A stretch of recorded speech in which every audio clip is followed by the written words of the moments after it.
Daily. Taste the Daily.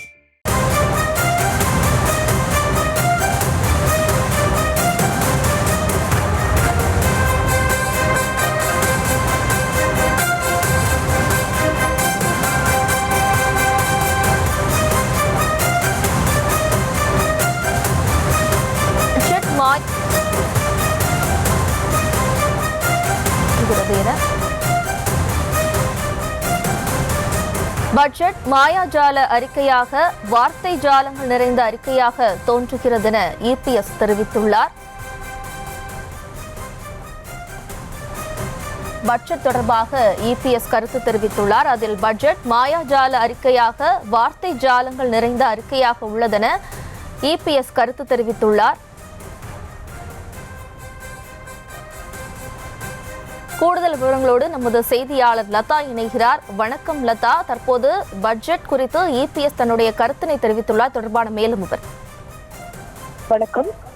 Budget 2025 இன்றைய தினம் மத்திய நிதிநிலை அமைச்சர் அறிவித்திருக்கக்கூடிய நிலையில அது தொடர்பான அறிவிப்பை எதிர்க்கட்சி தலைவர் எடப்பாடி பழனிசாமி வெளியிட்டிருக்கிறார். அந்த அறிவிப்பில் 2024-25 பொருளாதார ஆண்டறிக்கையில் குறிப்பிட்ட பொருளாதார வளர்ச்சியை எட்ட முதலீட்டு மூலதனத்தை ஊக்கப்படுத்தவும் உள்நாட்டு நுகர்வை அதிகரிக்க வேண்டிய அவசியம் பற்றியும் குறிப்பிடப்பட்டிருந்தது என்றும், ஏழைகள், பெண்கள், விவசாயிகள், இளைஞர்கள் ஆகியவர்களை மையமாக கொண்டு நிதிநிலை அறிக்கையில் திட்டங்கள் இடம்பெறும் என்று எதிர்பார்க்கப்பட்டது என்றும் குறிப்பிட்டிருக்கிறார்.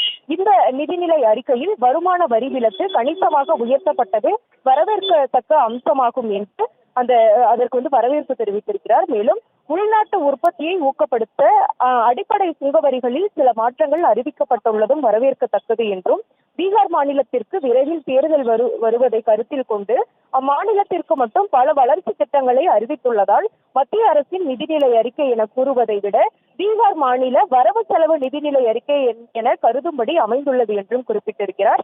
தமிழ்நாடு போன்ற மாநிலத்திற்கு எந்த விதமான சிறப்பு திட்டங்களும் இடம்பெறவில்லை என்று குறிப்பிட்டிருக்கக்கூடிய அவர், விவசாயத்துறையில் பொறுத்தவரை 100 மாவட்டங்களுக்கு சிறப்பு திட்டங்கள் உட்பட பல திட்டங்கள் அறிவித்துள்ளார்கள் என்றும், இந்த திட்டங்களில் விவசாயிகளுக்கு உற்பத்தியை பெருக்கவும், இடுபொருள் விலை கட்டுப்படுத்தவும், விளைபொருட்களை நியாயமான விலையில் விற்பனை செய்யவும், அதன் மூலம் விவசாயிகள் வருமானத்தை பெருக்கவும் தமிழ்நாட்டிற்கு எவ்வாறு உதவும் என்பதை பொறுத்திருந்து பார்க்க வேண்டும் என்பதையும் குறிப்பிட்டிருக்கிறார். மேலும் தமிழ்நாடு மாநிலம் நீர் பற்றாக்குறை மாநிலம் என்று குறிப்பிட்டிருக்கக்கூடிய அவர், விவசாய வளத்தை பெருக்கவும் விரயமாகும் நீரை பயன்படுத்த உதவும் நிதி நீர் இணைப்பு திட்டங்களையும் கூட அவர் இதுல அறிவிப்பும் இல்லை என்று குறிப்பிட்டிருக்கிறார். இப்படி பல்வேறு விஷயங்களை அவர் குறிப்பிட்டிருக்கக்கூடிய அவர், இது ஒரு மாயாஜால அறிக்கையாக, வார்த்தை ஜாலங்கள் நிறைந்த அறிக்கையாக தோன்றுகிறது என்றும், பொருளாதார வளர்ச்சி ஆண்டுக்கு 8% எப்படி உயர்த்தப்படும் என்பது, ஆண்டுக்கு 8% எப்படி உயர்த்தப்படும் என்பது ஒரு பெரிய கேள்விக்குறியாகவே இருப்பதாகவும் அதில்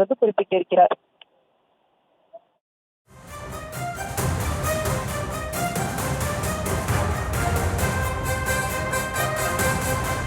விவரங்களுக்கு நன்றி லதா.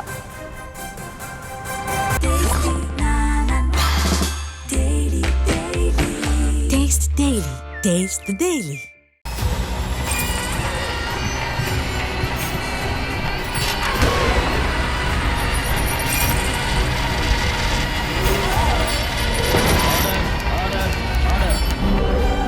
நிகழ்தகவு குற்றங்களின் மறுபரிமாணம்.